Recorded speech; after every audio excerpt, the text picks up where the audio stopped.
बातमी बघूयात. राज्याचे उपमुख्यमंत्री अजित पवारांनी अतिवृष्टीग्रस्त धाराशिव आणि बीड जिल्ह्याचा दौरा केला. या अतिवृष्टीच्या पार्श्वभूमीवर शेतकरी आणि विरोधकांकडून कर्जमाफीची मागणी केली जाते. या पार्श्वभूमीवर सगळी सोंग करता येतात, पैशाचं सोंग करता येत नाही असं म्हणत अजितदादांनी कर्जमाफीच्या विषयाला ब्रेक लावलाय. त्यावर विरोधकांनी जोरदार हल्लाबोल केला. यानंतर आता अजित पवारांनी स्पष्टीकरण देत सारवासारव करण्याचा प्रयत्न केला.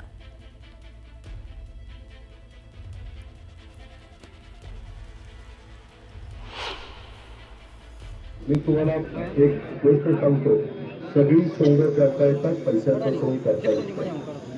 तुम्ही जसा तुमचा प्रपंच चालवत असताना एकंदरीत तुमच्या महिन्याचा असणाऱ्या उत्पन्नामध्ये तुमचं घर चालवण्याचा प्रयत्न करता, तसं आम्ही 13 कोटी जनतेचं कुटुंब चालवतो, राज्य चालवतोय. आणि त्याच्यामुळं आम्ही मुख्यमंत्री उपमुख्यमंत्री केंद्राची पण मदत घेणार आहे. कारण असं ज्यावेळेस संकट येतं त्यावेळेस जसं पंजाबला आणि हिमाचल प्रदेशला मदत झाली तसं केंद्र सरकार पण आपल्याला मदत करेल. त्याच्या बोलण्या मागचं मी काय बोललो आणि पुढचं काय बोललो तेच घेत नाही. ते तेवढंच घेतात की सगळी सोंग करता येतात, पैशाचं सोंग आणतात. अरे पण त्याच्या आधीचं काय बोललो आणि पुढचं काय बोललो बघा ना. ह्या ज्या काही संकट उलट माझ्या 2-2.5 दिवसाचा दौरा इतका व्यवस्थित त्या ठिकाणी झाला. सगळ्यांचं मी नीट समजून घेतलं. कुठंही त्या बाबतीमध्ये आता तुमच्या पत्रकारांनी सकाळी मी 6ला सुरुवात करायचो ना, आल्याला दांडकं पुढं धरायचे, दादा बोला. अरे मी म्हणलं थांब ना बाबा, लोकांच्याकडे जाऊ दे. आणि मग ते तसं म्हणलं ना की हा दादा चिडले, दादा असं झालं. अरे कशाचं चिडलं? एक तर जो सगळ्यात जास्त काम करतो त्याचाच चिडलं बिडलं त्यालाच तुम्ही टार्गेट करता. तुमचा सत्कारच केला पाहिजे. आता बघूयात सकाळच्या 100 बातम्या.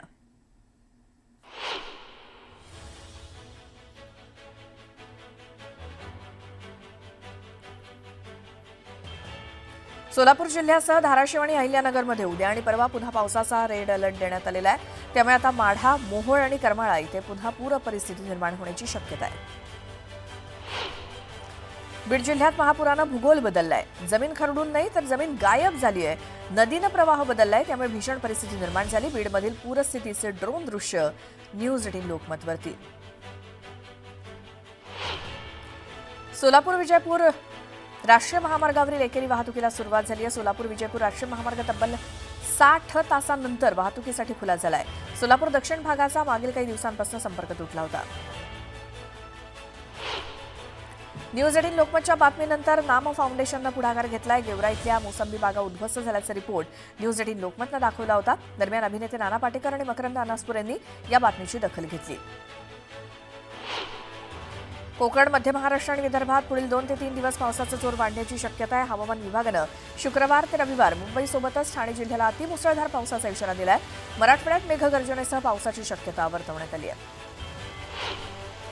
देशभरात जुलै ते सप्टेंबर या तिमाहीमध्ये घरांच्या विक्रीला घरघर लागल्याचं चित्र दिसतंय. देशातील 7 महानगरांमध्ये घरांच्या विक्रीत गेल्या वर्षीच्या तुलनेत तिसऱ्या तिमाहीत 9% घट झाली. विशेष म्हणजे मुंबई आणि पुण्यात ही घट सर्वाधिक असून वाढत्या किमतीमुळे घरांच्या मागणीवरती परिणाम झाल्याचं दिसून येत आहे. धनगर समाजाला एसटी प्रवर्गातनं आरक्षण देण्याच्या मागणीसाठी दीपक बोऱ्हाडे यांचं उपोषण सुरू आहे. जालना दौऱ्यादरम्यान मंत्री उदय सामंत यांनी उपोषण स्थळी जाऊन बोऱ्हाडे यांची भेट घेतली आणि मुख्यमंत्र्यांसोबत चर्चा करण्याचं आश्वासन दिलं. नांदेडच्या हदगावमध्ये आदिवासी आरक्षण बचाव मोर्चा काढण्यात आला. एसटी प्रवर्गातनं इतर कोणत्याही समाजाला आरक्षण देऊ या मागणीसाठी हा मोर्चा काढण्यात आला. अकोला शहरातील मोहम्मद अली चौकात मुस्लिम बांधवांनी कानपूरमधील बॅनरवरनं झालेल्या वादाच्या घटनेचा निषेध केला. आंदोलनादरम्यान परिसरात मोठा पोलीस बंदोबस्त तैनात ठेवण्यात आला होता. अहिल्यादेवी होळकर माता बाल रुग्णालय रुग्णांसाठी खुलं करावं या मागणीसाठी कोपरखैरण येथील विभागीय कार्यालयावरती जनआक्रोश मोर्चा काढण्यात आला. यावेळी विविध समस्यांबाबतही नागरिकांनी संताप व्यक्त केला. वाशिमच्या रिसोड तहसील कार्यालयावरती सकल पारधी समाजानं मोर्चा काढला. एसटी प्रवर्गात इतर कोणत्याही जातीचा समावेश करू नये या मागणीसाठी मोर्चा काढत तीव्र आंदोलनाचा इशारा देण्यात आला.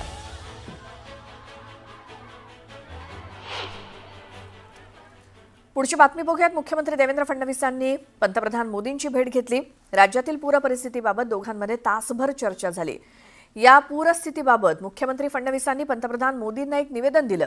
तर भरीव मदत करण्याचं आश्वासन पंतप्रधान मोदींनी दिलं. तर कर्जमाफीबाबत समितीचा अभ्यास सुरू असून योग्य वेळी निर्णय घेऊ अशी प्रतिक्रिया मुख्यमंत्र्यांनी दिली. कर्जमाफीचं आश्वासन पूर्ण करू असं देखील फडणवीस म्हणाले.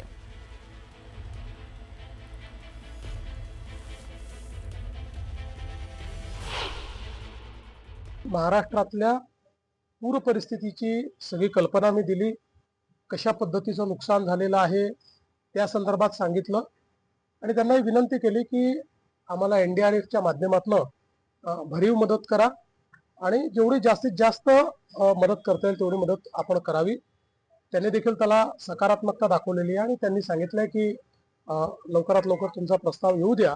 तो प्रस्ताव आला की आम्ही त्याच्यावर कारवाई करू आणि जेवढी जास्तीत जास्त मदत करता येईल ती मदत करण्याचं आश्वासन देखील माननीय प्रधानमंत्री महोदयांनी त्या ठिकाणी दिलेलं आहे. कर्जमाफीच्या संदर्भात आम्ही आमचं घोषणापत्र आहे त्या घोषणापत्रामध्ये हे आश्वासन दिलेलं आहे. त्यामुळे त्या आश्वासनाची पूर्तता आम्ही निश्चितपणे करणार आहोत. ती आता कधी करायची कशी करायची या संदर्भातली आमची एक समिती तयार झालेली आहे. ती समिती त्याचा अभ्यास करते. कारण कर्जमाफी काही वारंवार करता येत नाही. त्यामुळे ती करत असताना ती अधिक इफेक्टिव्ह कशी होईल हा आपला प्रयत्न आहे. आता आपल्याला कल्पना आहे की आता खरीपाकरता घेतलेलं कर्ज फेडण्याची वेळ पुढच्या वर्षी येणार आहे. आता शेतकऱ्यांना महत्वाचं काय आहे तर तातडीची त्यांच्या खात्यातली मदत ही अधिक महत्वाची आहे. त्यामुळे ती खात्यातली मदत पहिले करणं ही आमची प्रायोरिटी आहे.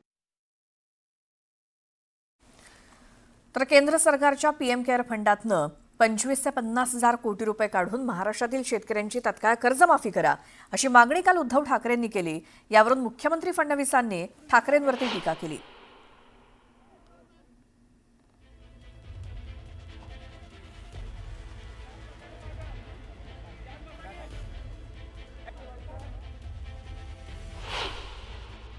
पंतप्रधानांना सांगतो की PM केअर फंड आता वापरा, नाहीतर कोणाची केअर घेताय तुम्ही?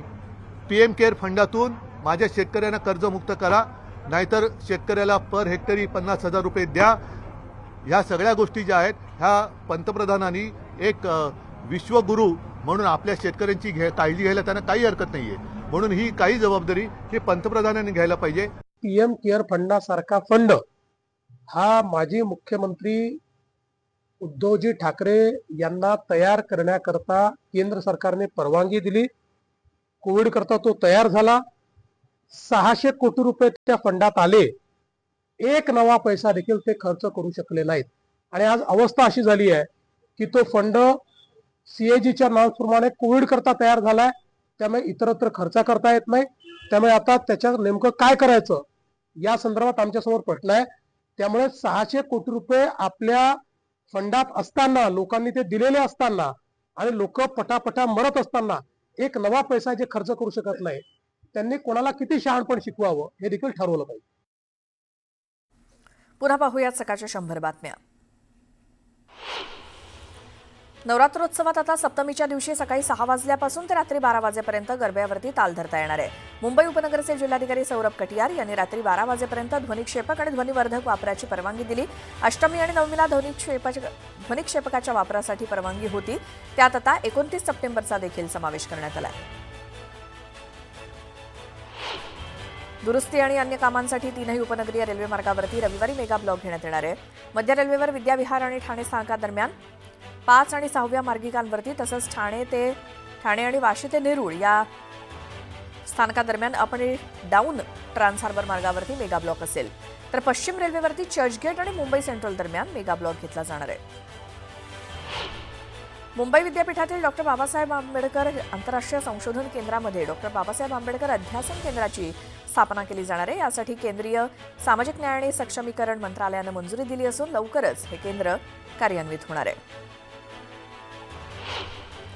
नवी मुंबई आंतरराष्ट्रीय विमानतळाच्या शुभारंभाची नवी तारीख आता पुढे येते. येत्या 30 सप्टेंबर रोजी या विमानतळाचं उद्घाटन होईल अशी चर्चा सुरुवातीला होती. मात्र पंतप्रधान नरेंद्र मोदी यांच्या वेळापत्रकात बदल झाल्यामुळे उद्घाटनाची तारीख देखील बदलली गेल्याचं सांगितलं जात आहे. मुंबईतील बहुचर्चित मेट्रो प्रकल्प आणि हे विमानतळ अशा 2 मोठ्या प्रकल्पांचं उद्घाटन येत्या 8 ऑक्टोबर रोजी होईल अशी माहिती सूत्रांनी दिली आहे. यवतमाळमध्ये काँग्रेसला मोठा धक्का बसलाय. काँग्रेस नेते नाना पटोलेंचे विश्वासू माजी प्रदेश सरचिटणीस देवानंद पवार यांनी भाजपात प्रवेश केला. भाजप प्रदेशाध्यक्ष रवींद्र चव्हाण आणि महसूल मंत्री चंद्रशेखर बावनकुळे यांच्या उपस्थितीत हा पक्षप्रवेश सोहळा पार पडला. नवी मुंबई विमानतळाला दिबा पाटील यांचंच नाव देण्याबाबत केंद्र सरकार सकारात्मक असल्याची माहिती मुख्यमंत्री फडणवीसांनी दिली. पंतप्रधान नरेंद्र मोदी आणि मुख्यमंत्री फडणवीसांमध्ये या विषयावर देखील चर्चा झाल्याची माहिती मुख्यमंत्र्यांनी दिली. दरम्यान पंतप्रधान मोदी 8 आणि 9 ऑक्टोबरला मुंबई दौऱ्यावरती येत असून नवी मुंबई विमानतळ आणि मेट्रो 3चं उद्घाटन मोदी करणार असल्याचं मुख्यमंत्र्यांनी सांगितलं. पुढील 2 वर्षात किमान 10 लाख लोकांना घरं मिळाली पाहिजेत यासाठी राज्य सरकार प्रयत्नशील असल्याची घोषणा मंत्री प्रताप सरनाईक यांनी केली. द रिअल इस्टेट फोरमच्या कार्यक्रमात ते बोलत होते. विविध योजना राबवल्या जात असताना झोपडपट्टी क्षेत्रात देखील लोकांना कशी घरं मिळतील यासाठी आम्ही प्रयत्नशील आहोत असं देखील प्रताप सरनाईक म्हणाले. हायकोर्टाची ऑर्डर आहे की लोकवस्तीत कबुतरखाने असू नयेत. टागोरनगर भागातील कबुतरखान्याला आम्ही विरोध करू. कुठल्याही परिस्थितीत कबुतरखाना होऊ देणार नाही असा इशारा सुनील राऊत यांनी दिलाय. राज्यातील शिवभोजन थाळी केंद्रांना 21 कोटींचं अनुदान देण्याचा शासन निर्णय राज्य सरकारकडून जारी करण्यात आला. त्यामुळे शिवभोजन केंद्र चालकांना काहीसा दिलासा मिळणार आहे. गोट्या गित्तेवर पुन्हा एकदा मोक्काची कारवाई करण्यात आली. गोट्या गित्ते अनेक महिन्यांपासून फरार असून गोट्या गित्तेवर लावलेला मोका रद्द करण्यात आला होता. दरम्यान बीड पोलिसांनी पुन्हा एकदा प्रस्ताव दिल्यानंतर गोट्या गित्तेवर मोका लावण्यात आलाय. कोथरूड भागातील गोळीबार प्रकरणी कुख्यात गुंड निलेश घायवळवर मकोका अंतर्गत कारवाई करण्यात आली. निलेश घायवळ लंडनला पळून गेल्याचा पोलीस तपासात समोर आलं असून लुकआउट नोटीस जारी करण्यात आली आहे. दरम्यान घायवळ परत येताच त्याच्यावरती अटकेची कारवाई केली जाणार आहे. चांदीच्या भावात पुन्हा 1200 रुपयांची वाढ होऊन ती 1,40,200 रुपयांवरती पोहोचली. सोन्याच्या भावात मात्र 600 रुपयांची घसरण होऊन ते 1,13,200 रुपये प्रति तोळ्यावरती गेले. गेल्या आठवड्यात मराठवाडा आणि मध्य महाराष्ट्रात पडलेल्या पावसामुळे संपूर्ण जनजीवन विस्कळीत झाले. मुसळधारांमुळे अनेकांच्या शेतीचं नुकसान झालंय. दरम्यान गेल्या आठवड्यात म्हणजेच 18 ते 24 सप्टेंबर या कालावधीत मराठवाडा आणि मध्य महाराष्ट्रात सर्वाधिक पावसाची नोंद झाली आहे. यामध्ये सर्वाधिक पाऊस हा धाराशिव जिल्ह्यात झाला असून आठवड्याभरात इथे 376% इतका पाऊस झालाय. पुढची आता बातमी बघूयात. राज्याचे उपमुख्यमंत्री अजित पवारांनी अतिवृष्टीग्रस्त धाराशिव आणि बीड जिल्ह्याचा दौरा केला. या अतिवृष्टीच्या पार्श्वभूमीवर शेतकरी आणि विरोधकांकडून कर्जमाफीची मागणी केली जाते. या पार्श्वभूमीवर सगळी सोंग करता येतात, पैशाचं सोंग करता येत नाही असं म्हणत अजितदादांनी कर्जमाफीच्या विषयाला ब्रेक लावलाय. त्यावर विरोधकांनी जोरदार हल्लाबोल केला. यानंतर आता अजित पवारांनी स्पष्टीकरण देत सारवासारव करण्याचा प्रयत्न केला.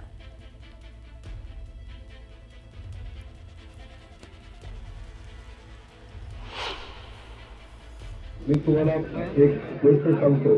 सगळी सोंग करता येतात, पैशाचं सोंग करता येत नाही. तुम्ही जसा तुमचा प्रपंच चालवत असताना एकंदरीत तुमच्या महिन्याचा असणाऱ्या उत्पन्नामध्ये तुमचं घर चालवण्याचा प्रयत्न करता, तसं आम्ही 13 कोटी जनतेचं कुटुंब चालवतोय, राज्य चालवतोय.